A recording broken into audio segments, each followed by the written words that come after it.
Bismillahirrahmanirrahim. Assalamualaikum warahmatullahi wabarakatuh. Waalaikumsalam warahmatullahi wabarakatuh. Kaifa halukunna jami'an? Alhamdulillah bi khair. Alhamdulillah. Sanggup ya puasa hari ini ya? Ini udah mendekati juga waktu berbuka ya. Ini masa ngabuburit, tapi Masya Allah tabarakallah kan memilih ngabuburit dengan ikut kajian. Ya, Alhamdulillah ya. Insya Allah hari ini kita akan membahas lagi sedikit tentang tadabbur ayat Al-Quran. Yang mana dalam pertemuan yang lalu kita sudah pernah membahas beberapa ayat-ayat Al-Quran terkait masalah Al-Baqarah ayat 155, Al-Baqarah ayat 216. Maka hari ini kita akan membahas, ya, pada bulan puasa yang mulia ini kita akan membahas tentang Quran surah Al-Qasas ayat 56. Boleh sama-sama kita bacakan ya.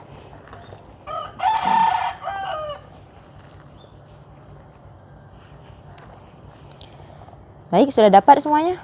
Sudah, alhamdulillah. Kita mulai. A'udzu billahi minasy syaithanir rajim. Bismillahirrahmanirrahim.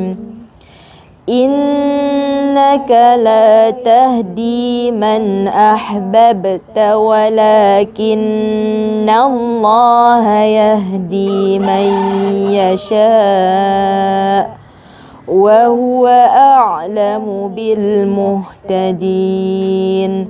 Sadaqallahul azim.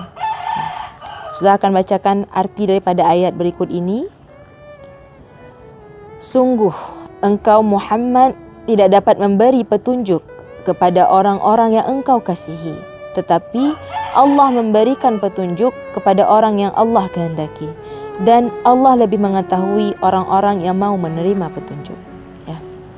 Insya Allah tabarakallah, ayat ini sangat menggugah hati ustazah pribadi, dan ustazah rasa memang harus disampaikan kepada kalian, karena ketika kita baca ayat ini berkenaan tentang hidayah, ya. Berkenaan tentang hidayah.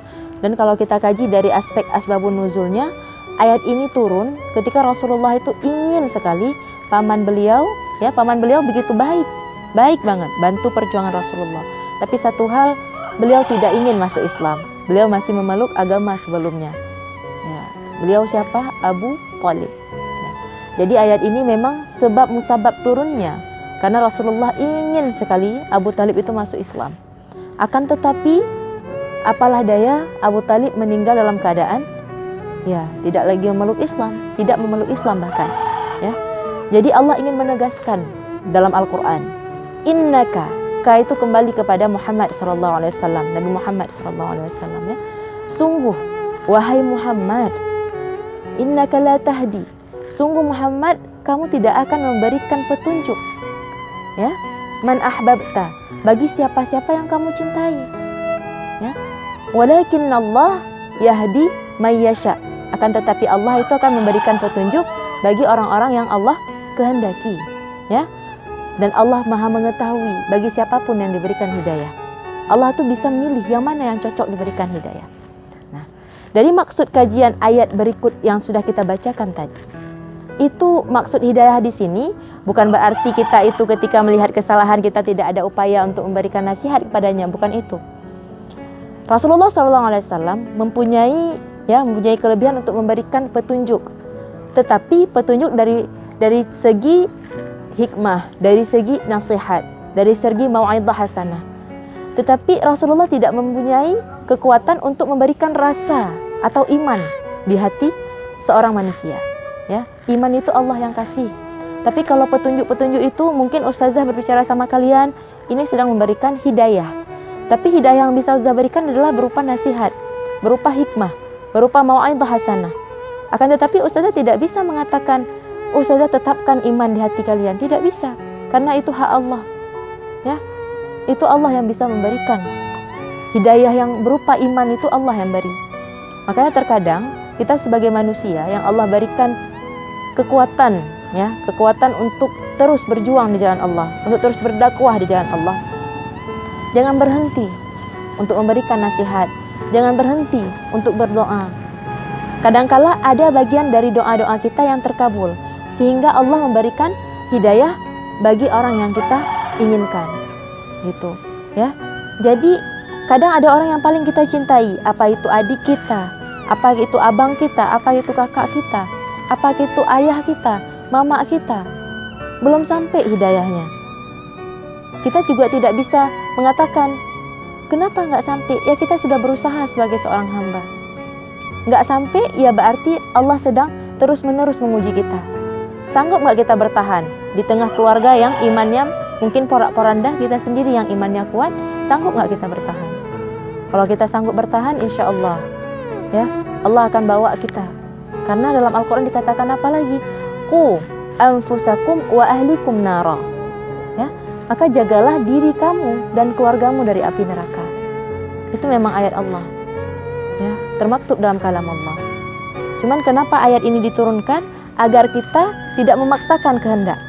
Jadi jangan sampai ada konsep dalam keluarga kita misalnya sudah bagus semuanya. Tiba-tiba ada satu orang yang memang belum Allah kasih hidayah untuk pakai jilbab misalnya. Kita nggak bisa nuntut. Itu memang belum sampai hidayah keimanan dalam hatinya. Kita sudah berupaya kan memberikan tauladan, memberikan contoh, memberikan nasihat. Tapi Allah belum mengkehendaki dari segi hidayah imannya kepada yang kita inginkan. Ya. Semoga dari tadabbur ayat Al-Quran tadi kita bisa lebih bersyukurlah hari ini Allah berikan hidayah iman itu kepada kita. Bersyukur sekali hari ini Allah berikan gerakan tangan kita untuk selalu dekat dengan Al-Quran. Hari ini kita bersyukur Allah gerakkan lisan kita untuk selalu membaca Al-Quran. Ya, Masya Allah, tabarakallah, itu hidayah yang begitu besar. Itu nikmat yang melebihi nikmat alam semesta ini. Ya, semoga dengan tadabbur ayat Al-Quran tadi kita bisa dipertemukan oleh Allah di yaumil akhir kelak bersama orang-orang yang betul-betul mencintai kalamnya, bersama orang-orang yang betul-betul mentadabburi kalamullah. Ya, semoga kita termasuk golongan orang-orang tersebut. Amin, Allahumma amin. Baiklah, Ananda Ustazah kayaknya udah capek nih ya, udah menuju waktu berbuka puasa juga ya. Jadi sekarang kita prepare untuk berbuka puasa. Baiklah, kita akhiri kajian kita pada sore hari ini dengan doa kafaratul majelis. Subhanakallahumma bihamdika asyhadu an la ilaha illa anta astaghfiruka wa atubu ilaik.